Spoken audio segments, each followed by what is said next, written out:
मी गादी घेऊन आलो, उशी घेऊन आलो, अंगावरचं घेऊन आलो आणि बॅग घेऊन आलो. तिथं मुक्काम. तुमच्या इथे टॉयलेट बाथरूम असेल आहे का नाही? तुम्ही इथं मुक्काम करा, मी इथं मुक्काम करतो. आणि विमा कंपनीचा कोणता अधिकारी त्याला मी इथं बोलतो, त्याला मी मला इथं मुक्कामी जमा असतो. बरोबर आहे का चूक आहे? ते नका तुम्ही कागदपत्री सांगू आम्हाला. खरीपाचे इतके दिले, पात्र ठरलेले असताना तुम्ही पैसे का नाही दिले आम्हाला आतापर्यंत? 9 महिने झाले, पैसे लेट झाले. बरोबर आहे? मग त्याचं 12% व्याजाला पैसे का नाही टाकले आपण? त्या कंपनीच्या विरोधात तुम्ही पोलीस स्टेशनला आज कंप्लेंट द्या असं आमचं म्हणणं. त्यासाठी बसलो गुन्हा दाखल करा त्याच्यात. तुम्ही एकीकडे होता व्याज सहज देणार खरीदचे तर जमा झाले, मग ते कधी देणार व्याज? रद्दीचे कधी पडणार? तुम्ही काय मुद्द्यावर आला की बोलत नाही. दुसरं सांगा, आम्ही म्हणतो 1, तुम्ही म्हणता 4, आम्ही सांगतो 9, तुम्ही म्हणता 5.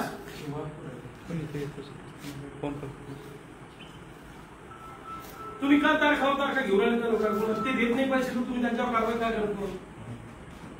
आणि तुम्ही सिरियस घेतलं तर पैसे पडू शकतात. याच्या अगोदरचे एसओ जे होते ना, त्यांनी त्यांच्यावर कारवाई करून पैसे काढले. खरीपाचे पैसे जमा झाले आणि रबीचे सुद्धा 3-4 दिवसावर सुरू झाले पैसे जमा झाले. सुरू झाले म्हणजे ते काय असं थेंब थेंब येते का ते पैसे? त्यांनी पोर्टलला दिले झाले पैसे. अरे पण टाकत का नाही पैसे? मग सुरू झाले पैसे. कधी सुरू झाले? रबीचे. पण 9 महिने झाले का नाही मिळाले? तो मुद्दा आहे म्हणजे तोच मुद्दा महत्वाचा आहे. कारवाई व्हायला पाहिजे त्यांच्यावर. यावर आकड्यावर दररोज किती पैसे, किती लोकांना पैसे जमा होतात? या सगळ्या यापूर्वी पडले नाही का एकाच वेळी पैसे? याद्या करून येतात. तुम्ही आम्हाला सांगा. जर आम्ही शेतकरी जेव्हा एखादा अर्ज करतो तक्रारीचा, 10 दिवसात पंचनामा, पुढच्या 15 दिवसात पैसे, असा कायदा आहे. आणि जर 25 दिवसात आम्हाला पैसे नाही मिळाले नुकसान झालं तक्रार केल्यापासून, तर काय कारवाई करायला पाहिजे सांगा? आपण व्याजाने सांगतो कंपनीला, व्याजाने पैसे द्यायला पाहिजे. आणि लेट झाला म्हणून त्या कंपनीवर कारवाई व्हायला पाहिजे. कारवाईची तरतूद नाहीये त्याच्यात. मग ती जर कंपनी 4 वर्ष पैसे देणार नाही, मग काय करसाल तुम्ही? मग मागच्या वर्षी अमरावतीला कसा गुन्हा दाखल झाला त्या कंपनीवर? अहो, याच्या आधी या विमा कंपन्यांवर अनेक ठिकाणी गुन्हे दाखल आहेत. चांगला हिशोब काढा तुम्ही, तपासा जरा. महाराष्ट्रात अनेक ठिकाणी गुन्हा दाखल आहे. या ही कंपनी नाही, प्रायव्हेट कंपनी, दुसरी कंपनी आहे, पण विम्याची कंपनी आहे ना. प्रायव्हेट चोऱ्या करायचं लायसन आहे का सरकारी कंपनीला? त्याच्यात तरतूदच नाही. मग गुन्हे दाखल कसे केले या कंपनीवर याच्या आधी? नाही. मग काय समजा शेतकऱ्याचे पैसे 5 वर्ष विमा कंपनीने दिलेले, 5 वर्ष नाही झाले. आज उदाहरणार्थ आता 9 महिने झाले, अजून जर समजा 2 वर्ष यांनी आम्हाला 12% व्याजाने पैसे दिले नाही, मग काय त्या कंपनीने मोकळी देऊन टाकायची? स्वतः बुलढाणा एसओने रिपोर्ट दिलेला आहे मागच्या वेळेस. तपासून काढा, जुलै कर्मचाऱ्यांना विचारा. अनेक ठिकाणी परभणीमध्ये गुन्हा दाखल झालेला आहे. बोला तुम्ही तुमच्या वरिष्ठांशी.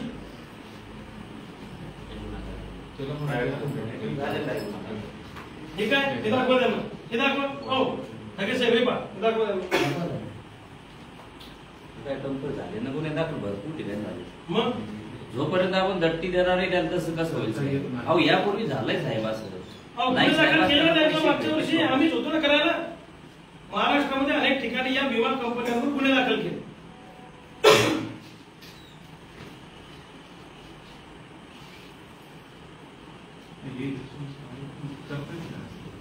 तुम्हाला काय करायचं करा, आम्ही तर गुन्ह्याचा विषय तुम्ही ते जोपर्यंत सिरियस घेणार नाही, पैसे मिळालेच नाही. सिरियस आहे पण काय सिरियस नाही? गुन्हा दाखल नाही करत. आणि मग कसे केलं मागच्या वेळेस? नाही झालेलं. अरे महाराष्ट्रात झाले ना, खोटं कशाला बोलता?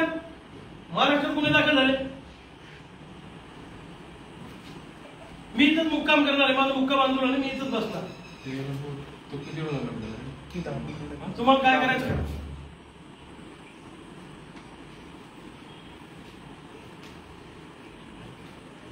शांततेची भाषा तुम्हाला कळत नाही राव.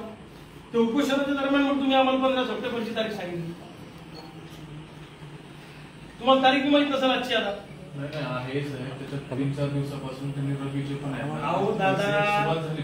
दादा मी काय म्हणतो तुम्हाला, 9 महिने हे पैसे लेट झाले, त्या कंपनीवर कारवाई व्हायला पाहिजे का नाही व्हायला पाहिजे?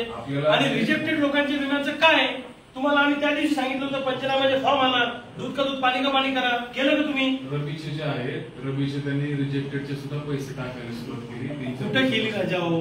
आहे ना, तुम्ही घरच्या पोर्टलला अपलोड करून ठेवलं ते. नाही पडतायत पैसे लोकांना. पडतायत म्हणजे असे एकेकाला काय टाकताय मग तुम्ही? ते पोर्टलचं आता त्याची क्लिअरिंगची सिस्टीम. इतके वर्ष नव्हतं का ते पोर्टलचा विषय?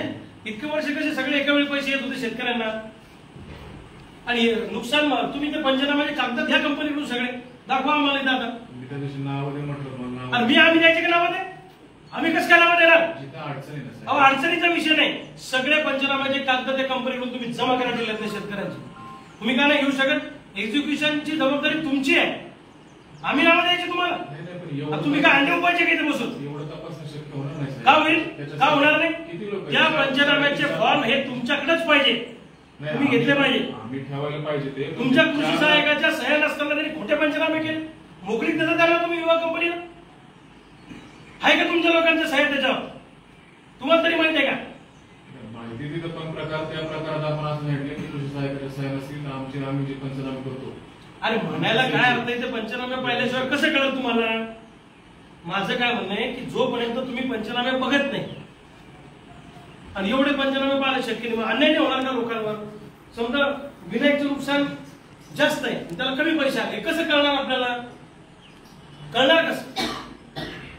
त्यांचे लोक तुमचे लोक एका ठिकाणी तालुका वाईज बसवा ना पंचनाम्याचे फॉर्म घेऊन, तर एकटा थोडी चेक करायची तुम्हाला. आणि ज्याच्यावर कृषी सहायकाची सही नाहीये, जो पंचनामा फॉर्मच बोगस आहे, त्याचं काय? ऍक्च्युअल नुकसान कमी दाखवलंय त्याच्यामध्ये. पण तुमच्या कृषी सहायकाच्या सह्या नसताना जर त्यांनी पंचनामा केला असेल, ऑफलाईन पंचनाम्यात जास्त दाखवले, ऑनलाईन पंचनाम्यात कमी दाखवले, मग कारवाई कोणावर करता? आमच्यावर करता? आम्ही कोणाशी भांडायचं? त्याच्या ठिकाणी कृषी सहायकाच्या सह्या नाही, ते पंचनामे ग्राह्य धरायचे नाही असं सांगितले कंपनीला आपण. आणि जिथं पण कंपनी ग्राह्य धरते. आपण तिथे शेतकरी वंचित राहणार आहे साहेब, चुकी कोणाची आहे? कंपनीची. मग कंपनीवर कारवाई व्हायला पाहिजे की नाही? तोटा तर ग्राह्य धरणार नाही म्हणजे ते शेतकऱ्यांना विमा मिळणार आहे. या विमा कंपन्यांवर अनेक ठिकाणी महाराष्ट्रामध्ये मागच्या वर्षी गुन्हे दाखल झाले, त्याच्या मागच्या वर्षी पण झाले.